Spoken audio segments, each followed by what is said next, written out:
ሰላም ቤተሰብ እንዴት ናችሁ? እኔ ያለው እግዚአብሔር ይመስገን። ለጥንቃቄ ያክል አንድ መልእክት ላስተላልፍላችሁ ፈልጌ ነው። አንዲት ነጭ ምን አለችኝ፣ በቴሌግራም ነው የተዋወቅ ነው። ሃይ አለችኝ፣ አልመለስኩላትም። ሁለተኛው ደግሞ ደግማ ሃይ እኔ ዴማ ኑር እባላለሁና ኢንዶኔዥያ ነኝ፣ ከኢንዶኔዥያ ነው። ከዛ ደግሞ ባለቤቴ ኢትዮጵያዊ ነው። ስለዚህ አንድ ነገር ላማክር ፈልጌ ነውና ያንተ ስምና አድራሻ ብትነግረኝ ምናምን አለችኝ። ከዛ እኔ ደግሞ ምን ልታማክረኝ ፈልጋ ነው ምናምን ብዬ ከዛ ግን ምን ጠየቅኳት እንትን ማለት የኔ ስልክ ከየት አምጥተሽው ነው ምናምን አልኳት።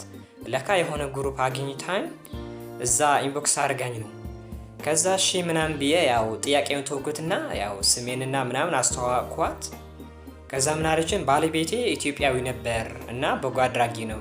እኔ ደግሞ ከኢንዶኔዥያ ነው። አሁን መኖረው ግን ዩኬ ነው። ስለዚህ ባለቤቴ ኢትዮጵያዊ ነበር። ባለቤቴ ግን እንዳጋጣሚ ሆኖ በበሽታ ምክንያት ሞተዋል። በዩኬ ደግሞ ኢንጂነር ነበር ወይም ደግሞ መሐንዲስ ነበር። ደሞዝ የወር ደሞዝ ደግሞ 4.7 ሚሊዮን ዶላር ነበር አለችኝ። ከዛ እሺ አልኳት። ስለዚህ ባለቤቴ በህይወት የለም ሞተዋል። ስለዚህ ባለቤቴ ግን በጎ አድራጊ ነበር ምናምን አለችኝ አይደል። ከዛ እኔ ደግሞ የካንሰር በሽተኛ ነኝ። ስለዚህ ያው ልሞት 3-4 ቀን ነው የቀረኝ ምናምን ዶክተር እንደዛ ነው ያለኝና ስለዚህ እባክህ ጸልይልኝ ምናምን አለችኝና ከዛ ፎቶዋን ላከችልኝ። ያው ሆስፒታል ላይ እንደተኛች ምናምን አሳማኝ የሆነ ከፕሮፋይሏ ጋር ማች የሚያደርግ ፎቶ ላከችልኝ ሆስፒታል ላይ እንደተኛ። ከዛ እኔ ገረመኝ፣ በቃ ደነገጥኩ። ይሄ ነገር ምንድነው እንደዛ ኢንቦክስ የምታደርገኝ ምናምን ብዬ ደነገጥኩ። በቃ እና እባክህ ጸልይልኝ፣ በቃ እኔ በሞት አፋፍ ላይ ሆኜ ነው የምጽፍልክ ምናምን በቃ ምናምን አለችኝ። እና በስልክ እናውራ፣ በቮይስ እናውራ ወይ በቪዲዮ ኮል እናውራ አልኳት። አይመቸኝም እኔ እንትኔ ስለማይመቸኝ ያ ምን ነው የሚባለው እንትኔ ስለማይመቸኝ ያው በድምጽ ማውራት አይችልም ያመኛል ምናምን አለችኝ። በቃ ችግር የለም በጽፍ እናውራ ምናምን አልኳት። ከዛ ምን አለችን ስንሄድ እንደነገርኩ ባለቤቴ በጎ አድራጊ ነበር። ብዙ ኢትዮጵያኖችን ያግዝ ነበር፣ ድሆችና የቸገሩትን ያግዝ ነበርና ስለዚህ ባለቤቴ ሲሞት አንድ ቃል ገብቶልኝ ነበር የሞተው። እኔ ስሞት አካውንቴ ላይ ያለው ብር ድሆችን አግዥበት ብሎኝ ነው የሞተው። ስለዚህ እንደነገርኩ ባለቤቴ የ4.7 ሚሊዮን ዶላር ደመወዝተኛ ነበር። ከዛ ደመወዝ ደግሞ 2 ሚሊዮን ዶላር ለኢንዶኔዥያ ያሉ ድሆችና ተፈናቃዮች ለነሱ ለማገዝ ያው ተልከዋል። ወደ ሀገሬ ልኬበታለሁ። ከዛ እጄ ላይ ያቀረው ግን 2.7 ሚሊዮን ዶላር ነው የቀረው ምናምን አለችን። እሺ አልኳት። ከዛ በሌላኛው ቀን ደግሞ ምን አለችን፣ 700,000 አንድ ነገር ላማክርህ ያልኩት ምንድነው፣ በሀገር የምታውቀው አንድ ታማኝ ሰው ካለ በጎ አድራጊ ድርጅት ካለ ያው እንድታስተዋውቀን ፈልጌ ነው። ወይም ደግሞ አንተ ታማኝ ከሆንክ ያው ትልቅ ፕሮጀክት የምትዋጣው ከሆንክ ያ ብር 2 ሚሊዮን ብር ወደ አንተ ላከውና አንተ ድሆችን ታግዝበታለህ፣ ትረዳበታለህ ምናምን አለችን። ከዛ ደግሞ ምን አለችን፣ እሺ ምናምን አልኳት። 70%ን ድሆችን አግዝበት ወይም ደግሞ ቻሪቲ ኦርጋናይዜሽን ያሉ ምናምን ለነሱ ስጣቸው፣ 30% ግን ለራስህ ተጠቀምበት ምናምን አለችን። ከዛ 30% የዛ 2 ሚሊዮን ደግሞ በእኛ ስንት ነው የሚሆነው? 72 ሚሊዮን ብር ነው የሚሆነው። አስቡት፣ 72 ሚሊዮን ብር ካልኩሌት አድርጉ። በጣም ኤክሳይትድ ሆንኩ ማለት በጣም ገረመኝ። ይሄ ነገር ምንድነው ገረመኝና ብሩ ግን አካውንት የለም አልተላከም ገና ነው። ከዛ እሺ ምናምን ብዬ እልክልሃለሁ። ስለዚህ አካውንትህና ስልክ ቁጥር ሙሉ ስም ከነ አድራሻ ከነ ስልክ ቁጥር ኢሜይል ያው ናሽናል አይዲ ካለ ደግሞ ናሽናል አይዲ ወይም ደግሞ ፎቶ ኮፒ ካለ ኮፒ አድርገህ ላክልኝ፣ አታች አድርግልኝ ምናምን አለችኝ። እኔም ደግሞ ኢሜይል ላኩላት። ከዛ ምን አለችኝ፣ ይህ ፋይል የሰነዶች ከባንክ ማናጀሬ ተነጋግሬ ብሩ ወደ አንተ እንዴት እንደሚላክ እንነጋገራለን እና ከዛ ምላሽ አሳውቃለሁ ምናምን አለች። እሺ ጥሩ አልኳት። ከዛ ያው መልእክቱን ፈርዋርድ አድርጌታለሁ። መልስ ነግሮኛል። እሱም ነው ያለኝ ያ ብር 2 ሚሊዮን ዶላር በጣም ብዙ ብር ስለሆነ በቦርሳ አሽገን ነው እንደ ፓኬጅ አሽገን ነው የምንልከው፣ ለቤተሰብ ወይም ደግሞ ለፋሚሊ የሚላክ ገጸ በረከት ነው ምናምን ብለን ሸውደን ወደ ሀገር ማስገባት ያለብን እንጂ ያ ብር አካውንት ላይ ሲገባ፣ ምክንያቱም 2 ሚሊዮን ዶላር ማለት በኢትዮጵያ ብር 240 ሚሊዮን ብር ነው። ስለዚህ ያ ብር አካውንት ላይ ሲገኝ ያው ምናልባት ጥርጣሬ በመንግስት ላይ እንዳይደርስበት በቦርሳ አሽገን ነው ወደ ሀገሩ መላክ ያለብን ምናምን አለኝ። ከዛ ደግሞ ቦርሳውን ስትቀበለው ትንሽ የምትከፍለው ክፍያ አለ።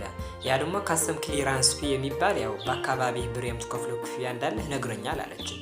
እሺ ያልኳት እኔ ደግሞ ችግር የለም ብሩን ከመጣ ያው 72 ሚሊዮን አይደለም ምናምን ብዬ እሺ ያልኩ። ከዛ ያው ፕሮሰሱን ጨርሽልሃለሁ ምናምን ብላ ጨርሳ ሚስተር ቢን የሚባል አለ። ያው ስልክ ቁጥርህን ሰጠዋለሁ፣ እሱ ይደውልሃል አገር ሲገባ፣ ከዛ ትቀበለዋለህ። ያው አንተ ግን እባክህን አደራ የተሰጠህን አደራ በደንብ ተዋጣው። ምክንያቱ አንተ የአደራ እንትን ባትለው ያው እኔ ቅርሰኛለሁ ምናምን አለች። ኧረ ችግር የለም ምናምን አልኳት። እኔ ደግሞ በቅንነት እንደዛ ላረግ ነው የፈለኩት። ምክንያቱም 72 ሚሊዮን ማለት ዳስ ሞር ኢናፍ ነበርና ከዛ እሺ አልኳት። ከዛ እሺ ስላት ይደውልልህ ምናምን። ከዛ አዲስ አበባ ገብቶ ደወለልኝ። ሄሎ ምናምን አለኝ። አቤት። ከዛ ከለንደን ነው የመጣ ነውና ያው ቦርሳ አለ ወደ አንተ የተላከው። ስለዚህ እኛ ያው የባንክ ተላላኪዎች ነኝ። አዲስ አበባ ኤርፖርት ኢንተርናሽናል ኤርፖርት ነው ያለነው። ያው አንተ ወደ አንተ ነው የመጣ ነው ምናምን ስልክም ደወለልህ ምናምን አለኝ። እሺ ግን እኮ እኔ መቀሌ ነው ያለው፣ ስለዚህ መቀሌ መምጣት አለባችሁ፣ ኤርፖርት እየጠበቅኩ ነው ምናምን ስላቸው እንደዛ ስላቸው ከዛ ምን አለኝ፣ አይ ችግር የለም እሱ የኛ ስራ ነው፣ ኤርፖርት መቀሌ ኤርፖርት የመምጣት የኛ ስራ ነውና አንተ ግን ወደሱ ከመምጣታችን በፊት ካስተም ክሊራንስ ፊ የሚባል አለ፣ ያ 25000 ኢትዮጵያን ብር መክፈል አለብህ ይለኛል። እኔ ደግሞ የዛኔ 25000 አካውንቴ ላይ የለም፣ አሁንም የለም። ከዛ እንደዛ አለኝ።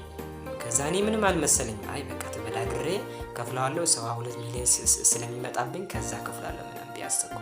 ከዛ ጓደኞቼ ምናምን ማቃቸው ሰዎች ስደውል አረ እንደዛ የለንም ምናምን አሁን የለንም አልያዝንም ምናምን አለኝ። እሺ ምናምን አልኩ። በቃ ተስፋ ቆረጥኩ። በቃ እሱ ደግሞ እያጣለፈኝ ነው። 40 ደቂቃ ነው ምናምን ያለ፣ ካልሆነ ግን ወደ ለንደን እንመለሳለን፣ ጊዜ የለንም ቶሎ ብለህ ምናምን አለኝ። እሺ ምናምን አልኩት። 40 ደቂቃ ነው የምጠብቅህ አለኝ አይደል። እሷ ደግሞ ኢንቦክስ አድርገችን በቴሌግራም ገብቼ ሳየው ደግሞ ለምንድነው የተጨቃጨቃቸው? እባክህ ክፈላቸው። ለምንድነው ያ ፕሮጀክት የማትወጣው ከሆንክ ለምን አስቀድመህ አልነገርከኝም? እወጣዋለሁ አላልክም እንዴ? ከጓደኞችህን ምናምን ተበድረህ ክፈላቸውና ከዛ ለጓደኞችህ ጥፋ አድርገህ ከዛ ብር ትከፍላቸዋለህ ምናምን አለች። ኧረ በአሁን ሰዓት የሚያበድረን ጓደኛ የለምና በቃ ወይም ደግሞ አንቺ ክፈሊያቸውና ከዛ እኔ ቀንሼ ልስጥሽ ምናምን አልኳት። ከዛ እንዴ አንተ እንደዛ ታርጋለህ እንዴ ለምንድን ነው ምናምን አለችኝ። ከዛ ምን አለችኝ፣ ግን አስበኸዋል? ግን በመጨረሻው ሰዓት እንደከዳኸኝ የገባህ ነው። እኔ በሞት አፋፍ ላይ ሆኜ መደሰት ባለብኝ ሰዓት አንተ እያሳዘንከኝ ነው። ስለዚህ ለምን እንደዛ አደረክ ምናምን ከዳተኛ ነህ ምናምን አለችኝ። አስበኸዋል? አንተ ብሩን ባትከፍል እኮ መንግስት የለንደን መንግስት ነው ብሩ የሚወስደው፣ ወደ እኔ አይመለስም ምናምን አለችኝ። እኔ ደግሞ ምን ነው ያልኳት እንደዛ ያለችኝ፣ ችግር የለም ብሩን ወደ አንቺ ይመለስና ሌላ ቀን ላኪው፣ ከዛ ብር አዘጋጅቼ ልጠብቅሽ ምናምን አልኳት።